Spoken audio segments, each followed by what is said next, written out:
What's going on, boys? Today we'll go over a little bit of applied typology. Although our higher consciousness is important and tools like typology are useful for mapping higher consciousness, there comes a point in conflict people turn into something else, and whatever that something is doesn't make sense. Things like typology seem to go out the window because you're fighting a lower, older part of the brain. And that's scary. But fortunately, typology still can prove useful.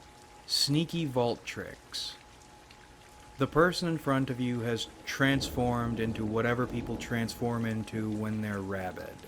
Not necessarily on the violent level yet, but they're angry and they're going to cause you problems in the near future.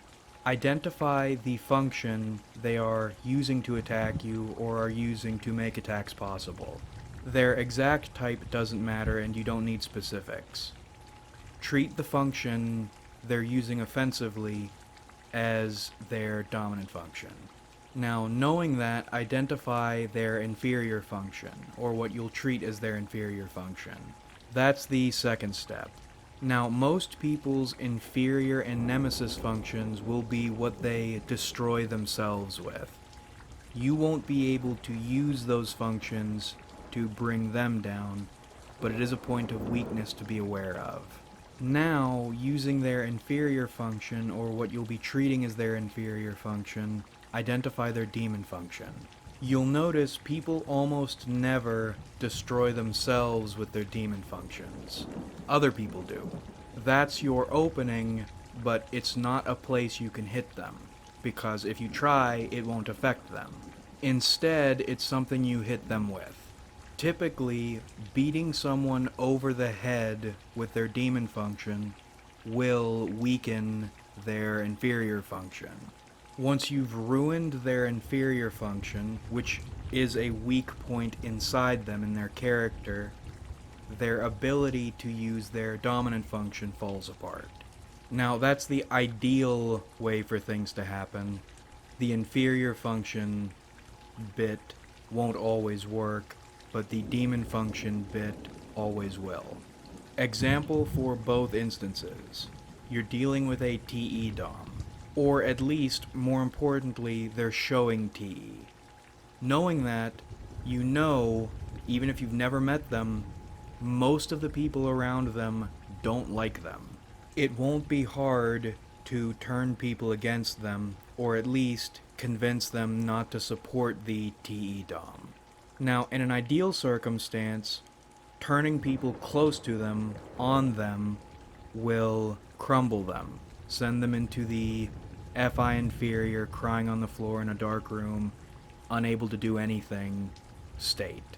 In a non-ideal circumstance, you now at least have more bodies on your side or fewer bodies to deal with. We'll use an any Dom as our second example. Knowing they're showing any, you have a vulnerability in SI and a tool in SE. You strike with something sudden and serious, preferably something they have no experience with. In an ideal circumstance, they cling to the threads of their SI, their familiar, what they know, and they run away.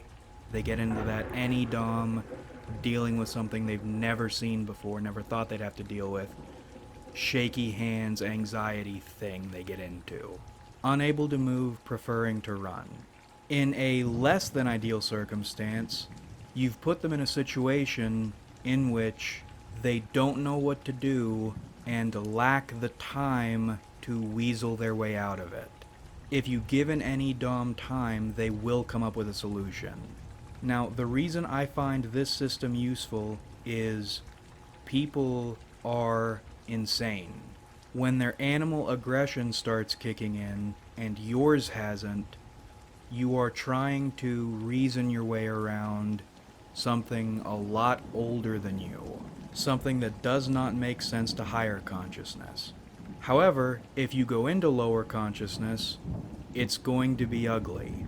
So you need to stay in higher consciousness and keep your cool even though you are fighting something that makes no sense. The same way higher consciousness falls victim to lower consciousness can fall victim to higher consciousness. Just because someone starts acting like an insane animal doesn't mean they've gotten rid of their personality traits, their type. But you need to act quickly, and fortunately, the way the person is going to attack you is going to be what they feel most comfortable with, and whatever they feel most comfortable with, using cognitive functions, you know the weakness to. You don't need to get their type exactly right. They will use one function aggressively, and that's all you need.